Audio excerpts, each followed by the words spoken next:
manutention des intrants humanitaires répond à des exigences. Donc c'est pour cela qu'on les apprend tout ce qui est activités liées à la manutention. Ça permet d'éviter les éventuels accidents de travail. Ça permet également à ces manutentionnaires également de répondre aux exigences du secteur humanitaire.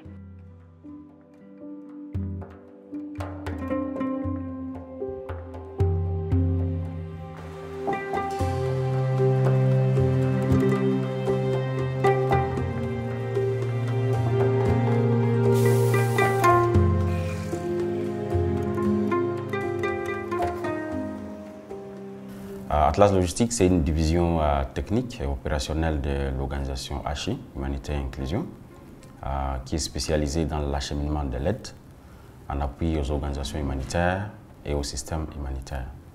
L'objectif du projet, c'est de maximiser l'impact de l'aide en optimisant les chaînes d'approvisionnement et en ouvrant l'espace humanitaire aux populations les plus difficiles à atteindre. Depuis 2019, octobre 2019, Atlas Logistique appuie les organisations humanitaires ici au Mali à travers 3 piliers. Le premier pilier étant le stockage mutualisé, le deuxième le transport mutualisé et le troisième le renforcement des capacités.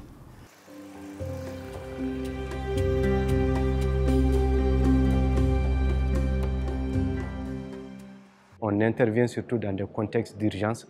Donc, c'est pour cela que nous formons l'ensemble des parties prenantes du projet, que ce soit les logisticiens des organisations partenaires, que ce soit nos transporteurs, que ce soit nos convoyeurs, que ce soit les manutentionnaires et les chauffeurs également. L'ensemble des parties prenantes sont formés sur nos procédures et ce qui nous permet d'atteindre les cibles en un temps record et ce qui nous permet également de satisfaire aux demandes des organisations utilisatrices de la plateforme Atlas Logistique. Et vous le savez déjà, nous intervenons dans des contextes de sécurité très volatiles. Donc en formant l'ensemble des acteurs de la chaîne humanitaire, ça permet d'atteindre les objectifs visés par le projet et ça nous permet également de pouvoir satisfaire les demandes de l'ensemble de nos partenaires.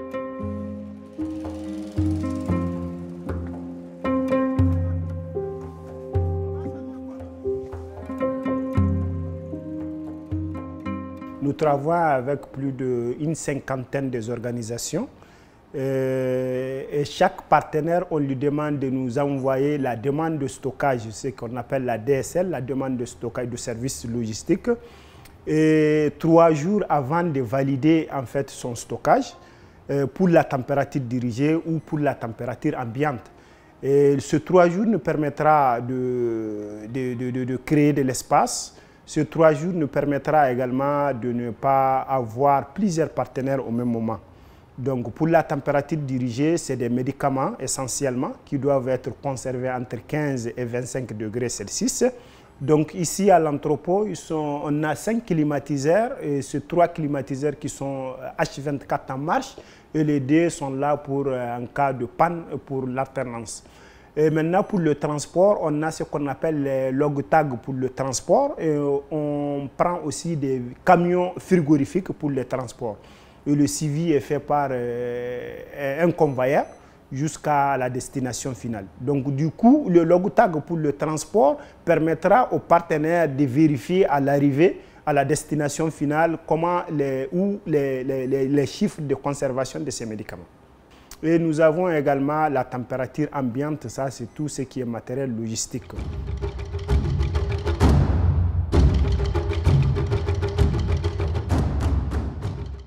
À travers les transports mutualisés, nous travaillons avec les transporteurs locaux. Nous utilisons aussi les multimodales, notamment les transports routiers, mais aussi le transport fluvial. Entre Mopti et Gao, nous desservons en fait toutes les zones par PINAS pendant la période des crues ou pendant la période où le fleuve Niger est navigable. Voilà. Mais nous utilisons aussi la route lorsque le fleuve n'est pas navigable.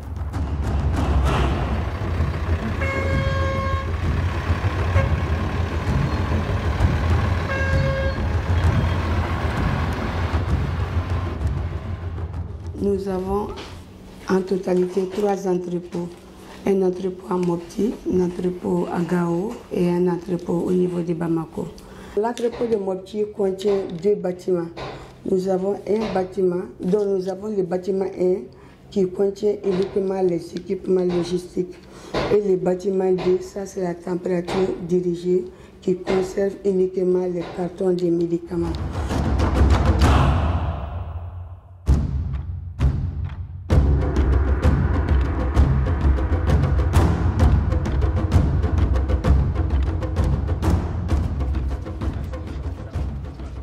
Les défis, c'était entre autres le problème d'accès avec les fournisseurs locaux. Il y avait aussi le problème de délai de livraison sur les sites. Et souvent, il y avait même des pertes de matériel à acheminer sur le terrain. Qui connaît le contexte du Mali actuellement, l'acheminement des intrants de l'aide jusqu'au dernier kilomètre pose réellement un grand défi à tous les acteurs humanitaires. Et à Atlas Logistique, avec la collaboration avec Atlas Logistique, nous avons pu acheminer nos intrants dans toutes les régions d'intervention, à savoir Mopti, Gao, Tombouctou. Et ces intrants sont bien arrivés.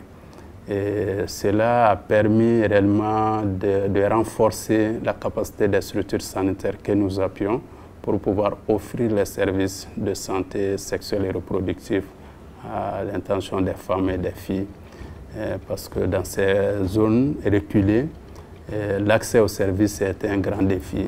Et à travers la classe logistique, nous avons pu acheminer ces intrants dans ces zones pour pouvoir offrir les services à ces femmes et ces communautés affectées par la crise.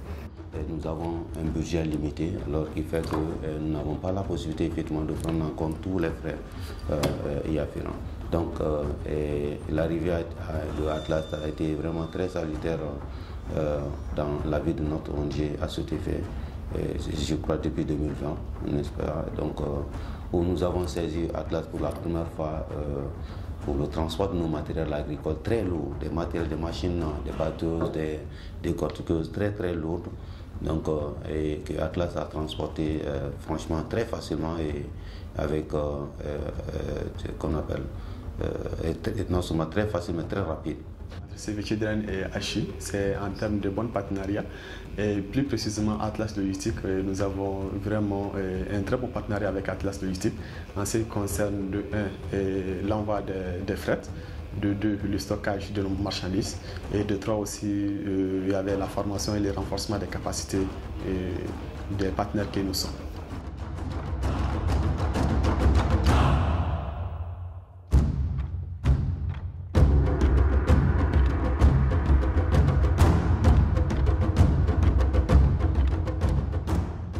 L'impact est vraiment énorme, notamment par rapport à l'atteinte de nos objectifs par le projet, notamment la distribution jusqu'au dernier kilométrage.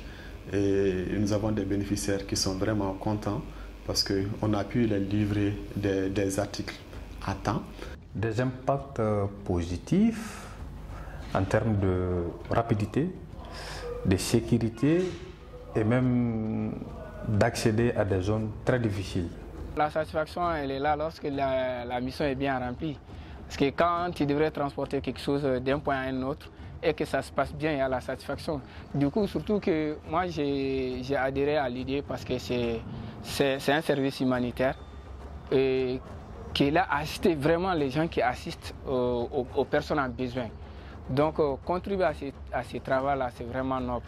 Le projet éprouve plusieurs défis, notamment d'abord le défi sécuritaire, voilà, parce qu'il n'est pas aussi facile d'expédier les articles dans toute la zone du Mali.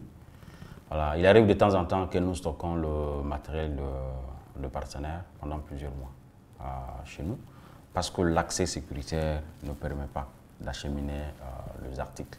Donc on doit attendre jusqu'à ce que au niveau de sécurité, nous permet ou on valide l'opération de transport. Mais aussi, il y a les défis financiers, voilà, parce que les demandes en fait, sont énormes sur les projets. Voilà, le partenaire font beaucoup de demandes, surtout sur ce qui concerne les transports. Mais nous n'avons pas assez de moyens afin de répondre à toutes ces demandes.